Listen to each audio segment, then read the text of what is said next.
In the year 1602, a single coin held the world together. It was Spanish silver, minted from mountains of metal extracted from mines in Peru and Mexico. Every major trade across every ocean, from Manila to Madrid to Amsterdam, was settled in pieces of 8. The Spanish Empire controlled the seas, the silver, and the global economy.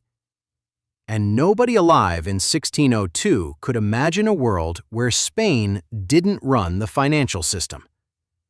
A century later, the coin had been replaced, not by another empire's coin, but by paper.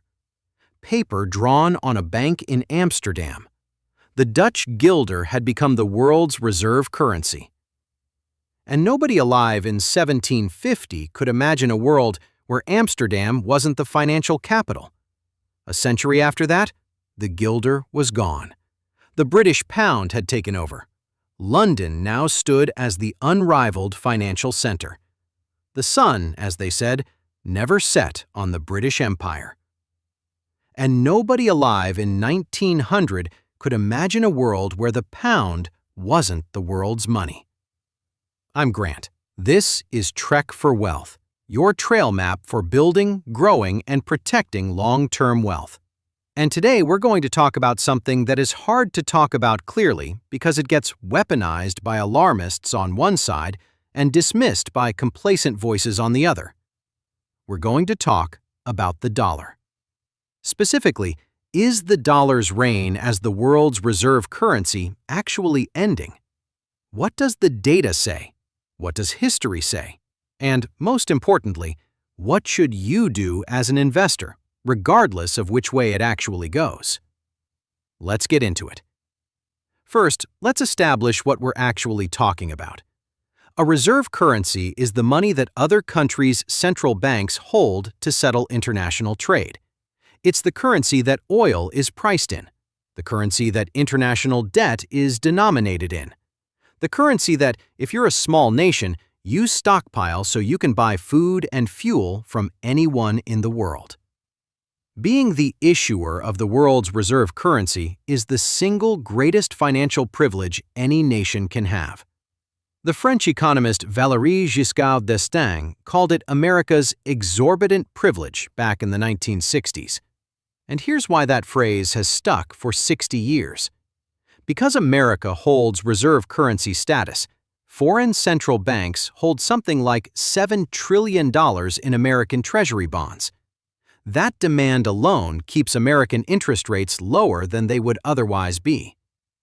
Estimates suggest that privilege saves the federal government somewhere around $228 billion a year in interest costs. That's more than the entire defense budget of most nations on Earth, just for being the world's reserve. But here is what the alarmists get wrong, and what the complacent voices get wrong in equal measure. Reserve currencies do shift over time. History is unambiguous about this. The Spanish real, the Dutch guilder, the British pound, every dominant currency has eventually lost its dominance. There is no example in human history of a reserve currency that ruled forever. But those transitions also do not happen overnight. The British pound's decline from roughly 70% of global reserves to negligible levels took about 50 years. The shift happened in the background, through 2 world wars, through Britain's loss of empire, through the rise of America. By the time historians could declare the transition complete, it had already been over for years. Reserve currency transitions are not events, they are eras. So let's look at what the data is actually telling us right now in 2026. According to the International Monetary Fund's official reserves database, the American dollar's share of global foreign exchange reserves was about 72% in the year 2001. As of the most recent figures, it sits at approximately 57%. That is a 15 percentage point decline over roughly 25 years. Real, measurable, and ongoing. Now, what does that decline actually look like in practice? 3 things are happening simultaneously. First, central banks are diversifying out of dollars and into gold at a historic pace. The World Gold Council reports that central banks purchased more than 1,000 tons of gold in each of the last 3 years. That is more than double the average annual purchases of the previous decade. Poland, Turkey, India, and China are leading the buying. Gold is the one reserve asset that no government can freeze, sanction, or block, and central banks have noticed.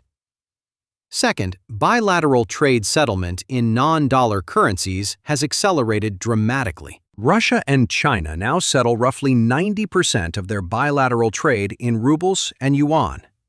The BRICS bloc, which includes Brazil, Russia, India, China, South Africa, plus several new members like Saudi Arabia, the UAE, Iran, and Egypt, is settling something like 67% of their intra-bloc trade in local currencies. That number was under 20% a decade ago. Third, alternative payment infrastructure is being built.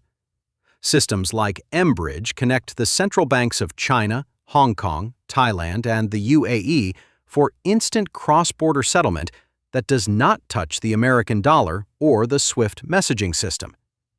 China's own payment system, called CIPS, is processing more than $17 trillion in transactions annually.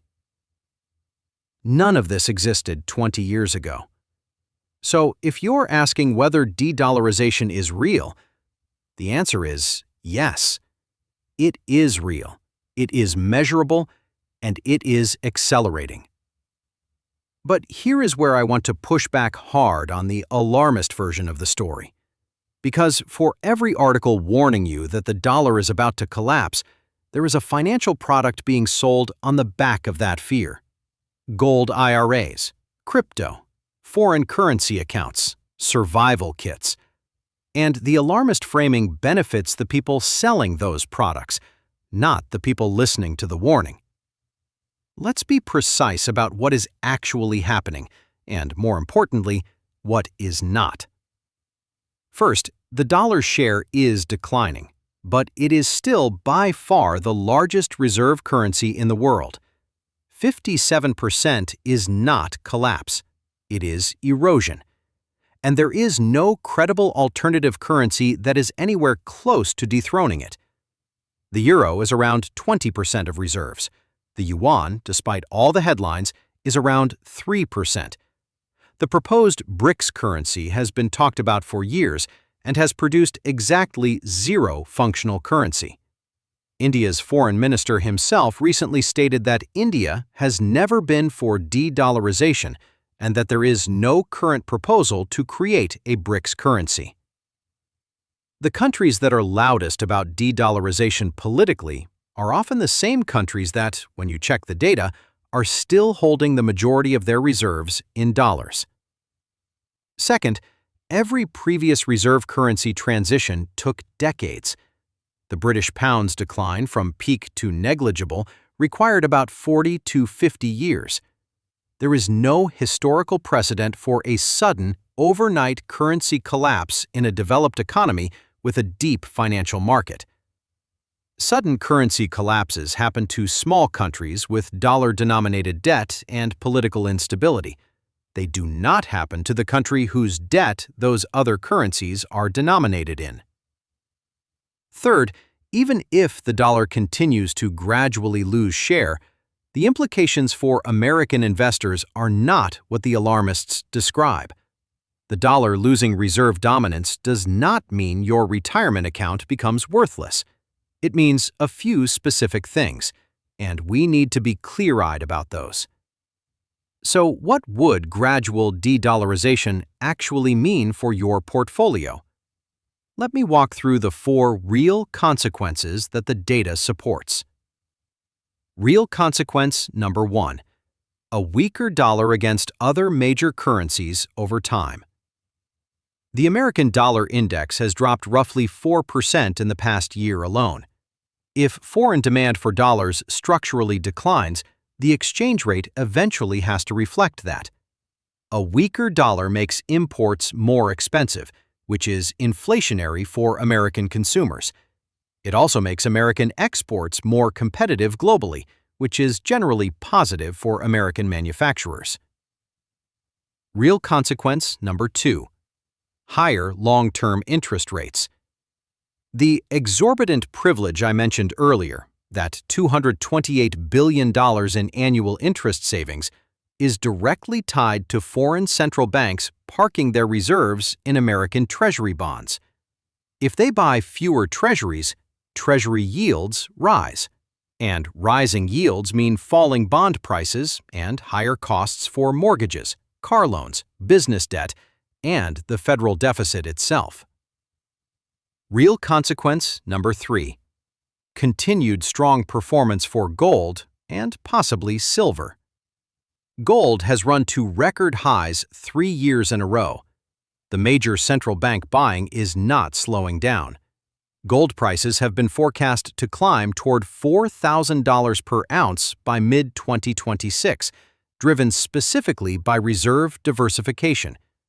This is not retail speculation. This is institutional balance sheet rebalancing. And historically, gold has outperformed during every period of dollar weakness. Real consequence number 4. More volatility in American equity markets, especially long-duration assets, growth stocks, technology, anything priced off long-term interest rates. If the bond market reprices because of structurally lower demand for treasuries, that reprices the discount rate on every other asset in the global economy. So, what should you actually do about this? Because I do not believe in selling fear, but I do believe in being prepared. Wealth move 1. Own gold as a real allocation, not a panic position. A 5 to 10% allocation to gold or gold-backed ETFs is a defensible portfolio position for any investor concerned about monetary system stress. It is not a fringe view. Major asset managers, BlackRock, Bridgewater, even traditional firms like Vanguard have all written about gold's role as a reserve diversifier. What I am not recommending is putting 50% of your net worth in physical bullion in your basement. That is fear-talking. A small, sensible gold position alongside your stocks and bonds is risk management, not gold bug ideology. Wealth move 2. Maintain international equity exposure. If the dollar weakens, foreign equities denominated in stronger currencies become more valuable in dollar terms. Most American investors are massively underweight international stocks.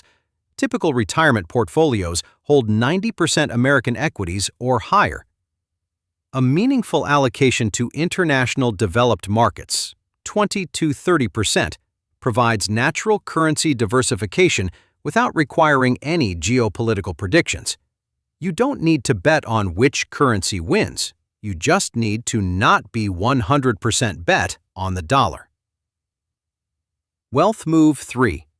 Be cautious about long-duration American treasuries. If foreign demand for treasuries structurally declines, long-dated American bonds, 20 and 30-year maturities, are the most exposed assets in the entire investment landscape. They lose value when yields rise, and they have no offsetting upside if the dollar weakens. This does not mean avoid bonds.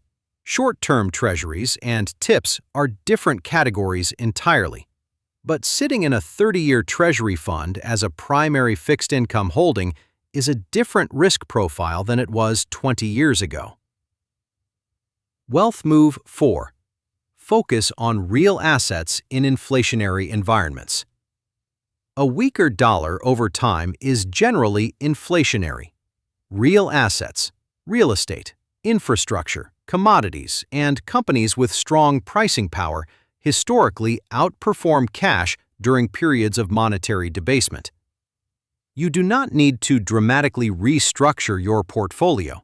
You need to make sure you are not overweighted in cash and short-duration fixed income at exactly the moment when those assets are most vulnerable. Wealth move 5. Do nothing different if your timeline is long.